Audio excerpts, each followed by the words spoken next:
Merhaba oksijenlerim, beni izlemeye devam etmeniz beni çok mutlu ediyor.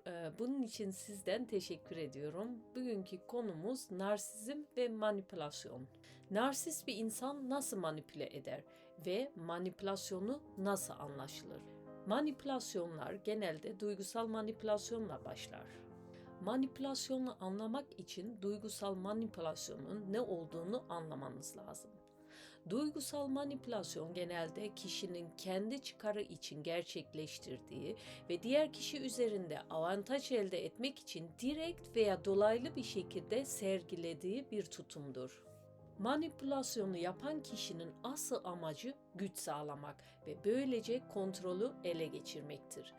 Kişiler arası ilişkilerde yaşanan en zorlayıcı sorunlardan biri olarak zaman zaman maruz kalınan duygusal manipülasyondan bazen açık ve direkt, bazense gizli ve dolaylı olarak yapılmaktadır.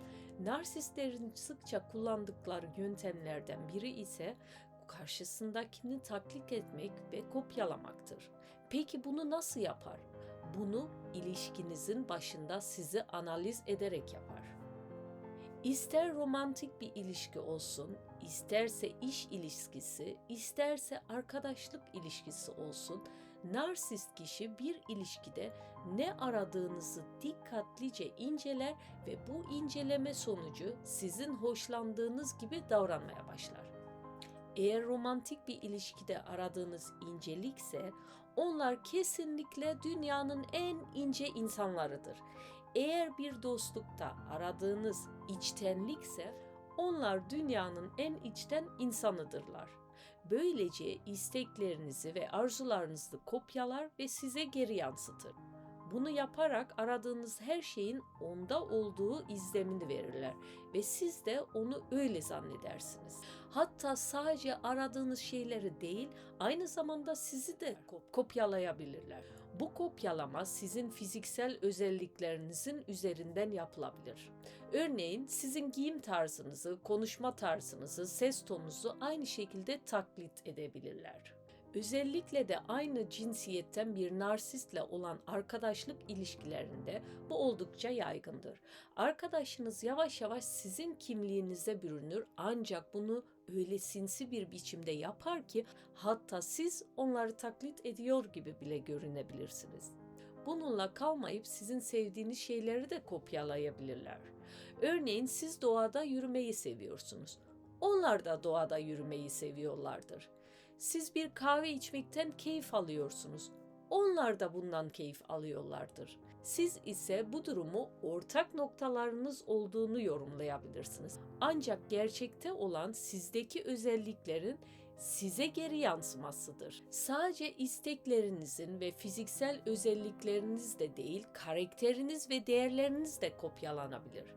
Siz kibar, dürüst, adaletli bir insansınızdır. Onlar da öyle davranmaya başlar.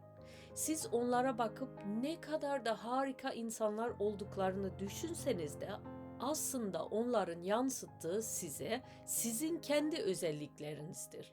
Bir narsist her şeyi kendisiyle alakalı gibi göstermekte oldukça iyidir.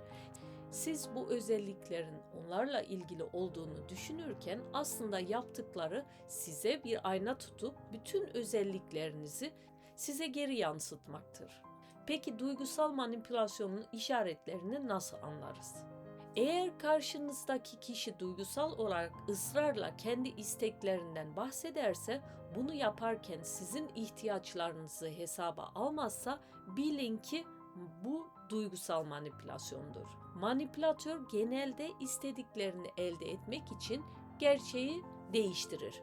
Bunu yalan söyleyerek, abartarak, gerçeği farklı yorumlayarak ya da gizleyerek yapabilir. Bir sorun olduğunda sürekli kendini haklı göstermek, mağdur rolüne girmek, böylece karşısındakine kendisini kötü hissettirmek gibi tutumlar duygusal manipülasyonda oldukça rastlanır. Bazen mağdur rolü yerine aşırı sempatik tavırlarla amaçlarını gerçekleştirmeye çalışırlar. Örneğin sürekli hediyeler almak, övgüler yağdırmak ve özürler dilemek davranışları arasındadır. Bazen de duygusal şantaj yaparak, hakaret ederek, bağırarak veya öfkeli beden dili kullanarak da agresif tarzda taleplerinin peşinden gidebilirler. Peki bu narsistin manipülasyon yapmasının sebebi nedir? Daha önceki videolarımda bahsettiğim gibi narsistlerin en önemli özelliği empatiden yoksun olmasıdır. Yani duygu eksikliği yüzünden vicdanı değerleri de yoktur. Bu nedenle sosyal çevrelerde, iş hayatında, aile hayatında var olabilmek için rol yapmak ve diğer insanları kopyalayarak ayakta kalmaya çalışırlar. Aslında bu da kendi kimliklerinin olmamasından kaynaklanıyor. Her insan kendince farklı, özel ve otantiktir. Fakat narsistler için durum biraz farklı. Narsistlerin gerçek özü hiçbir zaman tam olarak gelişmemiştir. Bunun nedenini narsizm ve çocuk videomda açıklamıştım. Yani narsizm maalesef çocuklukta oluşan bir kişilik bozukluğudur. Küçük yaşlardan itibaren kendini bir maskenin ardında saklamış ve hayata bu maskenin arkasından bakmıştır. Dışarıdan oldukça gösterişli bir maske olsa da içi aslında boş bir maskedir. Dolayısıyla narsist içerideki bu boşluğu, bu kimlik eksikliğini başka insanları kopyalayarak doldurmaya çalışır.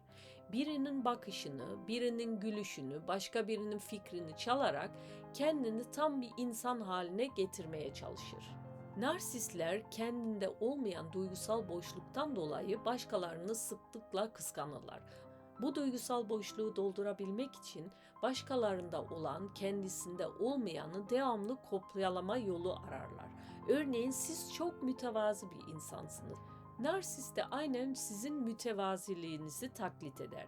Veya siz yardımsever bir insansınız, narsist yine sizi kopyalar. Tam olarak sizin gibi hareket eder ve bu şekilde sizin yardımseverliğinizi kopyalar ve başkaları tarafından takdir edilerek içindeki boşluğu doldurur. Narsistin bu kopyalama ihtiyacı başka birine imrenme şekli olarak gelebilir.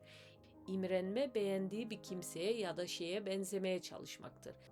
Yani örneğin başkalarının başarılarını görür ve onlardan ilham alırsınız. Herkes kendisinden daha başarılı bir insanı imrenebilir ve onu rol model edinebilir. Bu çok normaldir. Burada yıkıcı bir kıskançlık yoktur. Sadece sizden bir konuda daha iyi olduğuna inandığınız bir insanı beğenme vardır. Hayalinizde sizin de bir gün onun gibi iyi bir yerlere gelmeyi istersiniz.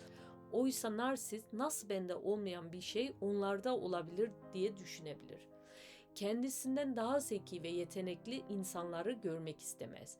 Onun asıl amacı sizin zekanızı ve yeteneğinizi sabote etmektir.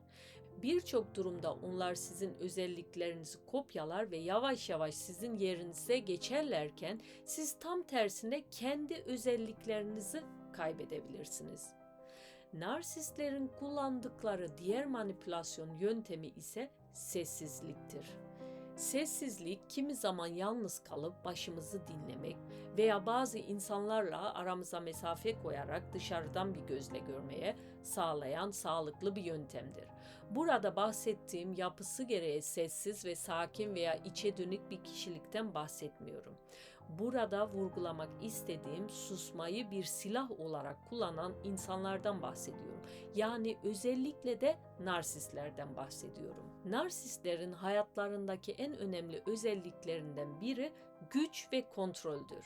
Bazen bu güç ve kontrolü tamamen saldırgan bir şekilde elde etmek isterlerken bazen de sessizlikte olduğu gibi son derece pasif agresif şekillerde elde etmeye çalışabilirler. Bu sessiz kalma bir çocuğun istediğini elde edemediğinde surat asıp saatlerce konuşmamasından pek de farklı değildir. Çocuklar yapıları gereği kendilerini dönüktürler. Empati kurma yetenekleri gelişmemiş ve bunu geliştirmek için diğer insanları gözlemleyerek ve tecrübe ederek bu duyguları geliştirirler. Dolayısıyla hayatlarının ilk yıllarında kendilerini başka insanların yerine koymaya çok iyi değildirler. Bu nedenle isteklerinin anında yerine getirilmesi gerektiğini düşünürler.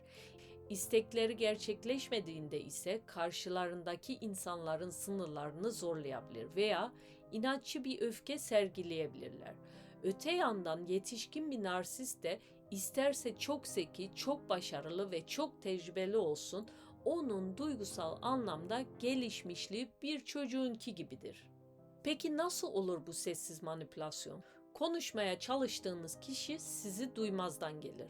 Saatlerce, hatta bazen günlerce surat asıp durabilir. Soru sorduğunuzda sadece tek kelimelik cevaplar verip geçiştirebilir. Sizi önceden her gün arayan insan ortada görünür hiçbir sebep yokken birden sizden uzaklaşabilir.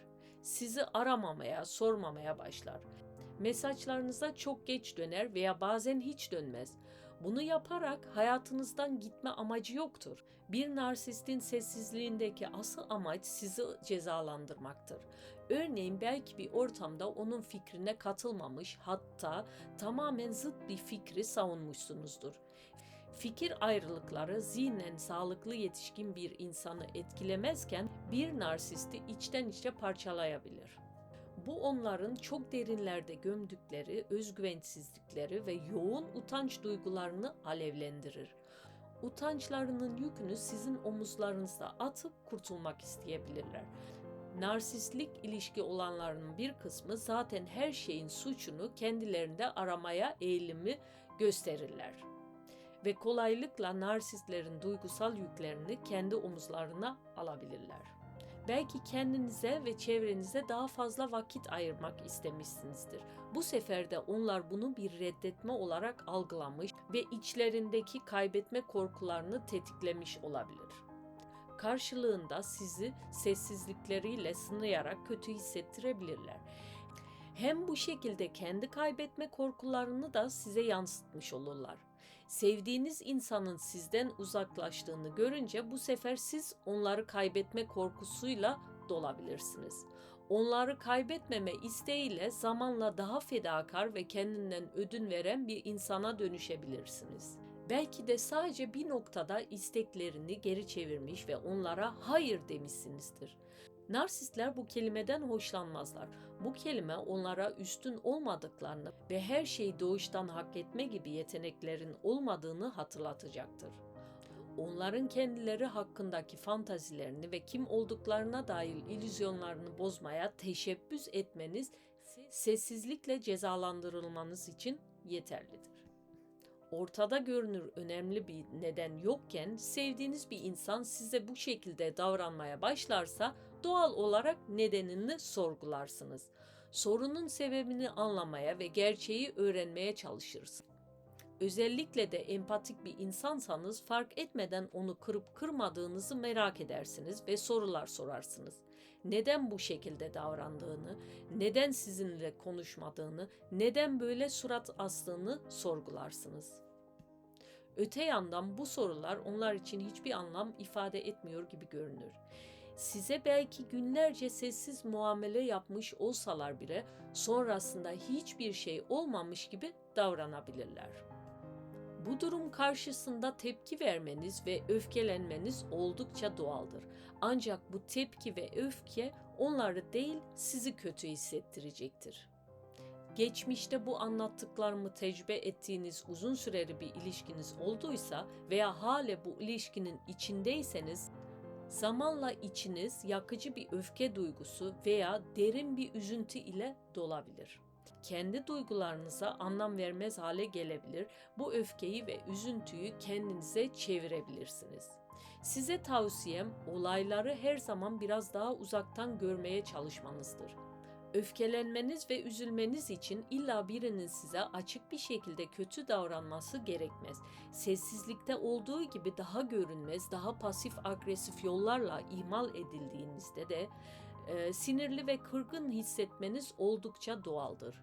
Öfkenizi ve üzüntünüzü değil, odak noktanızı kendinize çevirin. Duygularınızı kullanan insanlardan uzak durarak öz değerinizi yükseltmede ilk adımı atın. Siz de herkes gibi sağlıklı bir ilişkiyi, saygıyı ve ilgiyi hak ediyorsunuz. Bu videomun da sonuna geldik.